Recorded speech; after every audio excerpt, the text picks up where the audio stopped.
Let you know, man, you are really encouraging me, motivating me, inspiring me. But God is really using you to help me out, bro. What's going on, family? You guys are so amazing.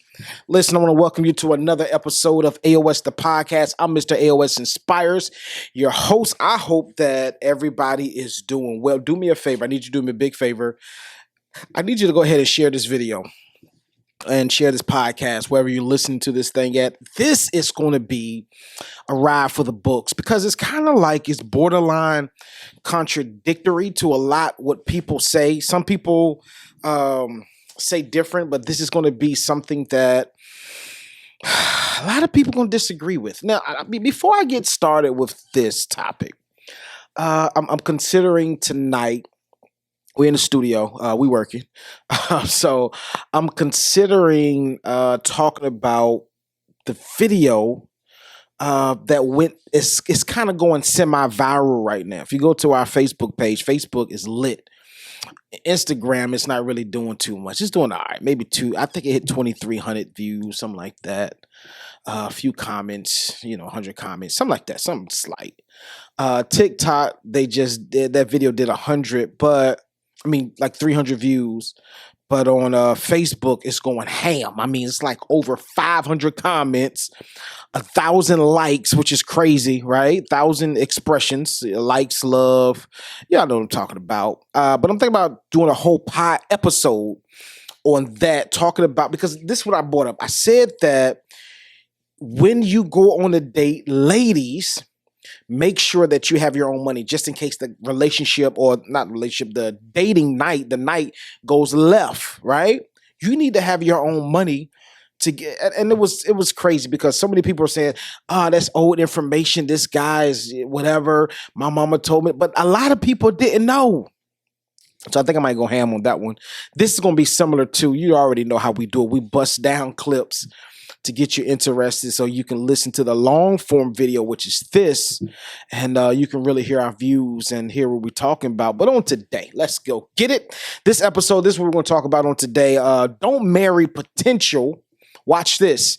What I'm going to marry it in? Marry reality. Stop marrying potential. I'm going to bust this thing down because like when I talk to couples and, when I counsel couples before I officiate their weddings, this is what I asked them. And if you listen to AOS the podcast, you already heard me say this before. This is what I asked them. I asked them, list one thing.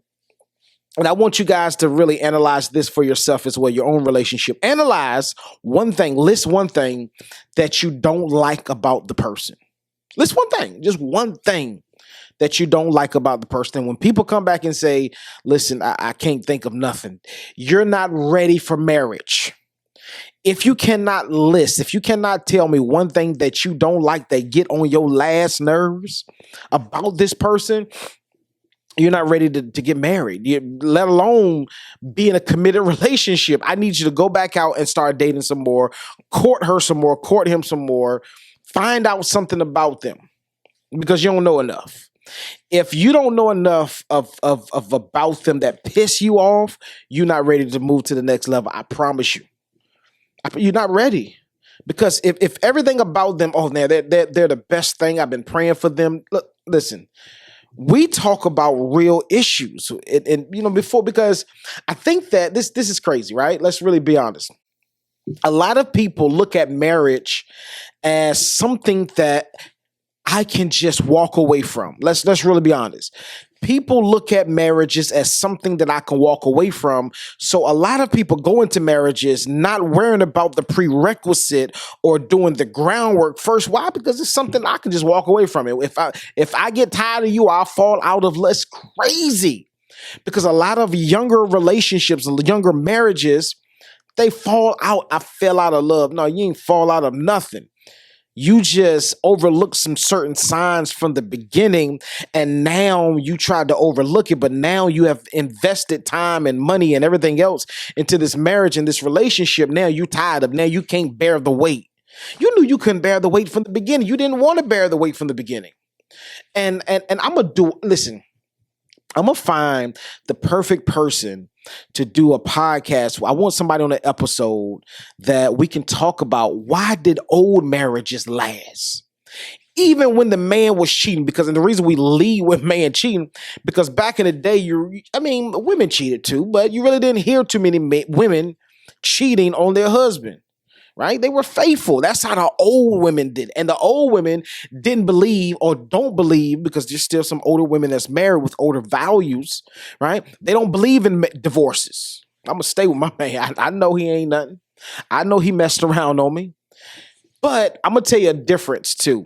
This is a big difference.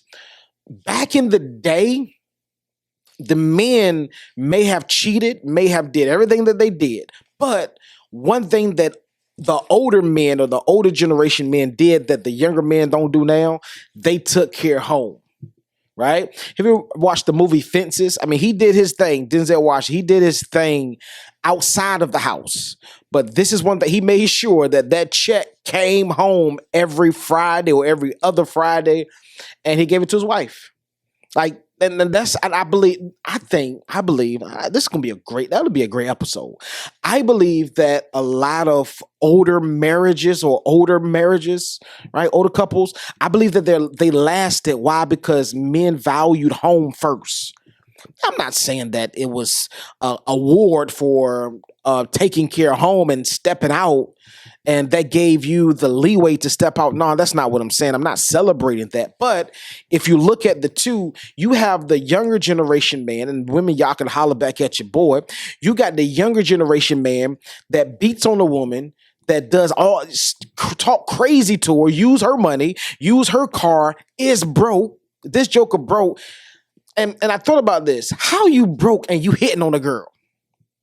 Or how you broke and you calling her out of her name, calling her bees and all. How you broke and doing all this? That's what separated older relationships versus newer marriages. The older marriages, you still had that going on too. It never ended, right? It never was like a start or stop type situation. It's always been broke guys beating on women and taking, it's always been. But if we look at it from a different ocular lens, the older marriages stayed together longer because daddy took care of home first. Before he stepped out, he took care of home first. He treated his wife with, I can't even say the utmost respect, but he treated her with respect in a particular sense. He took care of home. These jokers now is crazy. Don't play video games all day. Don't have no business sense to themselves, or they want to be in the streets. I'm just keeping it funky, which I'm letting you know what I see on a daily basis, everyday basis, right? If they can get over, they're going to get over. And it's sad because the generation now, men and women, are suffering, right? Because now you have new age women. I get it, y'all. I don't want y'all to kill me, say I'm sexist, because I'm not. But you have new generation women that don't cook. They make reservations. They make suggestions, but they don't cook. They don't clean. I get it. You got some guys like, I ain't looking for the woman that can cook and clean. I got bread, so I can pay for that myself. I understand. Cool. Cool in the game. I can too. But real men that were raised up with real values honor women that cook, clean, and are submissive. That's going to be a whole different episode. I'm going to talk about the submissiveness of a woman, because most people think that submissiveness means, yes, I do whatever you say do. Nah. That's not the whole totality, or that's not even part of the definition of being submissive. But that's for a totally different episode. But these women now have it bad because they don't cook. Then you have the man as well in this new generation. The women have it bad because these guys don't work. Everybody want to be a broke entrepreneur, right? And when I say broke entrepreneur, I'm talking about everybody want to be an entrepreneur, but you ain't making no money. I love it how Jamal Bryant put it. Jamal Bryant said this, and I stick to it to the day that I die. Jamal Bryant said that anything that you're doing and you're calling it a business, but you're not making profit, it's a hobby. Because business is something that you make profit from. Preach, Jamal. So many of y'all saying that I got a little business, right? But it's not making no money. I mean, you nickel and diamond, right? You're nickel and diamond hustling. I mean, you're making a little change, but you ain't making no real money. And I have an issue with people. I ain't working for the man. I ain't working for the white man. I don't want to work for somebody that can tell me to go. But evidently what you're doing alone is not, it's not working out, right? Like it's not putting food on the table. If if your income alone can sustain as an entrepreneur the whole household, cool in the game. We working. We may not be living high class, but we surviving. Cool. We can build from that. But many of you have great potentials. That's where I'm leading to now. Many of you have great potentials, but you're not fulfilling the potential that you have, and you're giving it half. You're giving it half your energy. Instead of giving it 120, you're giving it like 50%. Less than half. Let's really be honest, right? So it's cool because a lot of people have glorified being an entrepreneur. I know when I started becoming, I've been an entrepreneur, full-fledged entrepreneur for 5 years. And when I first started, it was glorious because I still had a little money saved up from my job. So it was cool. I wasn't feeling no sweat. I mean, I was good.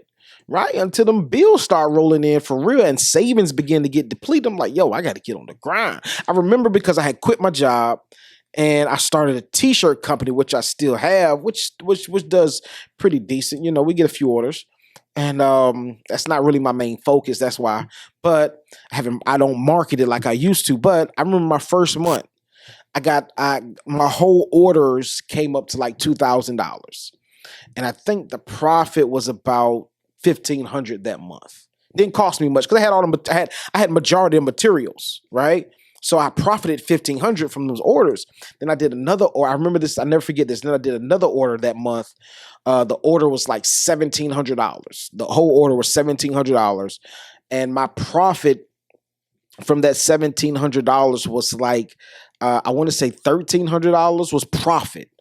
It was bananas. It was bananas, right? Like my first month. $3,000 to $4,000 just from t-shirts. Let's go. I'm thinking it's gonna be like this every single month. But as an entrepreneur, you have to hustle. Period. Hustle. Right. And as an entrepreneur, you don't know. You know, when you're 9 to 5, you know what's coming in. Right. As long as you work your hours, you know, if you're salary, bam, you know exactly what's coming in. If you're hourly. You know that if I put in my hours and work some of my overtime, I know what's coming in. But as an entrepreneur, it's not like you don't know what's coming in. What comes in is what you kill. Many of y'all, fellas, I'm talking to y'all, many of y'all are broke entrepreneurs. Like you love the fact that you can wake up when you want to, go and come and play as you want to, but you're not breaking no money. But a lot of you, I'm transitioning to what I'm talking about, have a lot of potential. And the truth of the matter is, let's keep it funky. Women are attracted to potential. I'm going to keep it all the way honest. Ladies, you are attracted to potential. But my question comes to you is, suppose the potential that he has doesn't mature. Wow. Suppose this guy that you meet, that you're dating, everything's aligned, but he's not bringing in no money. He's not making no money. Like you got a little change. But what I've discovered, being on earth for 39 years, I've discovered I don't care who she is. Women don't enjoy. Some women would do it, but most women don't enjoy spending their own money when they're in relationship. I'm not saying that they won't, but they don't enjoy it. They rather spend your money, right? So a lot of women flock or are attracted to potential. But the damaging thing about potential is a two-way street. You have to recognize your own potential, but then you have to act on your own potential. And with that mix, that blend, the formula is I understand that I have potential. I recognize and I act upon my potential, but then you got to believe that your potential will be successful, will produce success. And what's damaging is most guys and most women see their potential, but a lot of people stop at this line. They don't act on their potential. Let me bust that all the way down, right? I'm gonna put on my bust down rollie on my next episode. But Some women, some men know their potential. I have the potential to sing, not me personally, but I'm using this as an example. I have the potential to teach. I have the potential to act, but I know the potential, but I'm not acting on the potential that I have. So since I don't act on the potential, it never produces anything. And since it never produces anything, I do not believe in my potential. I recognize it, but I don't believe it. So when I don't believe something, I would never act on it. Y'all, listen, I need y'all to that was a bar. So when I don't believe in something that I don't act on, watch this, I will allow it to stay dormant and never resurface or never surface up. So I ask every engaged couple this. What is something about the person that you're in a relationship with that you cannot stand, right? And they say it. Most people out of 10 customers or out of 10 couples, I would say 6 of them will answer it and say what they don't like. And what's damaging is, as it pertains to the topic that we're talking about on today, many women marry or gets attracted to potential. But the question becomes, this potential, if it never manifests, some people say, or if it never bears any fruit, would you be content in the relationship? And I believe that a lot of women overlook this part. They just say, hey, he got potential. I know, and I know y'all heard my first episode, If a Woman Understands the Power of Her Words, which was one of our largest episodes to today. But I get it. You think in your mind that if I speak life to him, the potential that he has inside of him would be birthed out and it would come out. Not necessarily. You can talk to me and encourage me and boost me up and blow my head up all you want. But until I act on it and I believe on it and I believe in it or my potential, it'll never happen. I don't care what you say. I don't care what you do. You can get me all the tools, but if I don't believe, I'm not putting 120% into this thing that you say that I have the potential to do. And that's what many women, that's where many women fail at. Because what they try to do is they try to marry men with potential. And this statistic shares with us that this relationship ends in divorce. I tell people this all the time, right? Never get with somebody that you're not, the Bible says this too, you're not equally yoked. Don't get with somebody that you're not equally yoked with. Right? Meaning, I don't share the same desires or motivations that you share. Right? So if you have a really goal-driven, oriented person that's always seeking to get results, and you're married to a person that's content with being broke, it's not going to work. I don't care how hard you push them. I don't care how much material things you put in front of them of what you gain, the relationship will not work. Because we're on 2 different courses in life. 2 different courses. Like, you want to do one thing, this person want to do something else, and we will never meet in the middle. Right? All because I have potential, but I don't believe in my own potential. You see it. You believe it. You believe that you're a great motivator, but I need you to marry reality and not potential. Now, let's look at it from the other side. What is reality? Reality is what the person is producing now. That's the reality part, right? Because I tell people this all the time, and really, it's real. Marriage is a gamble, right? Because you're marrying somebody that you're having good faith that this relationship will work. But if you look at statistics, whether you go to church or you don't go to church, sometimes it don't work. Sometimes it ends in divorce. So you're marrying potential and not reality, because the reality shares with you that this guy or this woman is lazy. This woman or guy don't like to work, right? And like I said, if you've been listening to us and you haven't been, if you just now tuning in, it's cool. Thank you. Go back to some of the old episodes and listen in intensively. Because some people will put on a facade. It's easy for me to put on a front for the first 6 months of our relationship or the first year of our relationship. It's easy. Why? Because number one, we don't live together. So whenever I'm in your presence, and especially if you're the type of person that I really, really want, or dating you or marrying you would be a come up for me, it's easy for me to put on a performance. It's easy. It's easy. Now, as you get deeper into the relationship and you begin to spend more time with the person and you begin to ask qualifying questions, and watch this, I'm going to do a whole episode on this. And you ask qualifying questions, and then you ask those qualifying questions again a month later to see if they will give you the same results or the same answer. And if they don't, you call them on it. Listen, it's only so long fake thugs can pretend or fake thugs can act. It's only so long that when you're in a relationship that they can put on, right? And this is one reason why that relationships or people in relationships can put on a facade for a year, because you don't ask them the hard questions. You don't ask the real questions. You ask the basic questions, the trash questions that really, it doesn't matter. I find out that in the long run, what's your favorite color? Like, that's cool. That's elementary cool, right? Like, I find out in spending time with you. Like, for example, I'll find out what's your favorite color on a humbug of us driving. Like, man, I love that blue Benz. That blue Benz hard. What you think about that? Oh yeah, the blue Benz sweet, but my favorite color is brown. Bam, now I know your favorite color.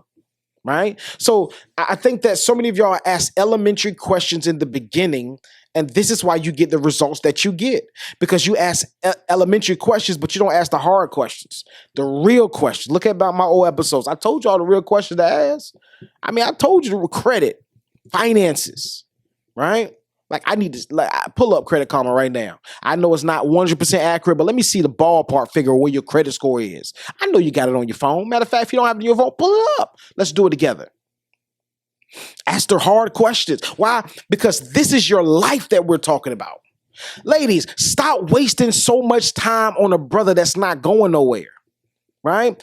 I'm not saying don't believe in his potential, but don't marry for potential, because potential may not come to fruition. And if it doesn't, will you be cool with it? He has the potential to be a CEO, but if he always remain, no shade to a janitor, no shade at all. But if he only remains a janitor, will you be okay with that? Would you be okay with what, $25,000 to $30,000 a year? I mean, I'm not saying that she a gold digger, but the truth of the matter is, and I want to erase this stigma around women that want guys that have money. The truth of the matter is, we all want to live a better life.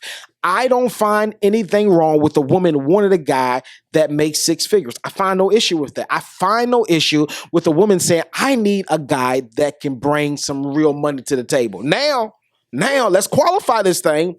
You may want a guy that brings real money to the table, but lady, come here, come a little closer. You can't be bringing $10,000 to $20,000 to the table and say, I want a guy that brings six figures, or I want a guy that brings eight figures. No. It don't work like that. Like, okay, cool. You bring $50,000 to the table. I bring $200,000 to the table. But what else do you bring to the table outside of money and outside of looks and outside of sex? I wait. I'm listening. But that's what I want to know. Right? Because I believe that it's a stigma around that a woman that wants a guy with money, however, she brings nothing to the table. That's not a good look at all. Period. I don't want you at my table if all you bring to the table is good looks and sex. You can find that anywhere. I promise you can. California, Virginia, DC has truckloads of them. Right? That's true. That's facts. Every major city has beautiful women. Every major city has handsome guys. Period. So ladies, it's crazy because you want this top-notch guy, but you're a lower tier woman. Let me say it again. Ladies, I have an issue with that. You want this top-tier financial guy, but you are a lower-tier woman. Look on the other side. Fellas, you want this high-tier woman, but you're a low bottom-feeding guy. Let's put it together. It's cool that you want better, but I need you to bring more to the table than just abs and waves or dreads. Let's keep it all the way real, right? I mean, that stuff cool for her, but that's no substance. So at the end of the day, fellas and women, do not marry potential. I need you to marry reality, because potential may never come. But reality is what will always be unless there's a change in somebody's life. Period. Listen, family, I love you guys. I gotta pay a few bills. Listen, I hope this podcast was helpful. You already know our podcast, AOS the Podcast. The whole mission here is to empower the world to never give up, one conversation at a time, one video at a time, one post at a time, to help you live life at the next level. And I got to share with you, this episode is brought to you by Winning After Major Loss. We sold hundreds of copies. Now to date, we looked at it yesterday. We looked at the analytics. Now we have sold thousands of copies of that book. Let's go. Winning After Major Loss. Go to Barnes & Noble, barnesandnoble.com, amazon.com. Get your copy, Winning After a Major Loss. This book has sponsored this episode. I love the book. It's crazy. You need to go get you a copy. I love you guys to life. Listen, don't marry potential, marry reality. I need you to marry somebody that's going to change your life for the better. No toxicity. I might do a part 2 and 3 to this here, because many of you are still in relationships with people that you're like, oh, hey, they're going to be a millionaire, and that millionaire never comes. Flat out. Let's keep it all the way real. I need you to marry reality and not potential. I'm gone.